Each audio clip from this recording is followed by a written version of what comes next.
না মানে বুঝলাম না, সব ঠিক আছে কিন্তু ব্যারিঘর পুরানোর কি দরকার?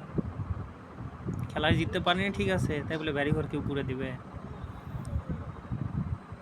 এটা ঠিক হয়নি, ব্যারিঘর পুরানো এটা ঠিক হয়নি আমার পক্ষে। এবার হয়নি, নেক্সট হবে, তাই বলে ব্যারিঘর পুরে দিয়ে জানমালের ক্ষতি করবে? এটা ঠিক হয়নি। শুধু একজন আর বাড়ি পুরালে এটা কেমন দেখা যায়?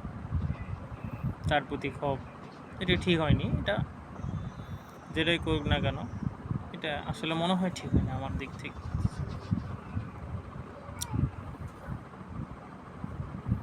যদি তার একান্তই কোনো দোষ থেকে থাকে তাহলে সেটা ভিন্ন ব্যাপার ছিল, কিন্তু ক্রিকেট খেলা যখন 136 রানের টার্গেট দিয়েছে তখন তো সবাই খেলছে না, একের পর এক সবাই খেলছে, কিন্তু তার ব্যাপারে তার বিরুদ্ধে যদি একাই যদি সবাই ক্লেম দেয়, দোষ দেয়, তাহলে তো হলো না, তাই না?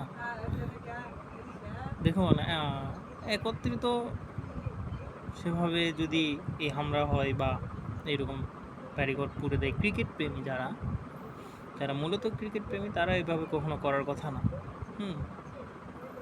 আসলে ব্যারিঘর পুরে দেওয়া এটা সম্মতি জানাই না আমি, এটা ঠিক হয়নি, এটা করা ঠিক হয়নি আসলে। তো যেটাই হোক না কেন, হ্যাঁ, সবাই ঠান্ডা হয়ে নেক্সট ভালো কিছু করার চিন্তা ভাবনা আছে। যেহেতু আগে ভালো ভালো যারা দল ছিল, ভালো ভালো ম্যান ছিল, প্লেয়ার ছিল, তারা তো নাই এখন। হ্যাঁ, তো সেক্ষেত্রে একটু স্টাফ হয়ে যাবেই, টাফ হবে বিষয়টা, এটা স্বাভাবিক। তো দেখা যাক নেক্সট কিছু ভালো, আপনারা এরকম কোনো কিছু করেন না, শান্ত থাকেন, দেখা যাক নেক্সট ভালো কিছু করার আশা আছে ইনশাল্লাহ। ভালো থাকেন সব।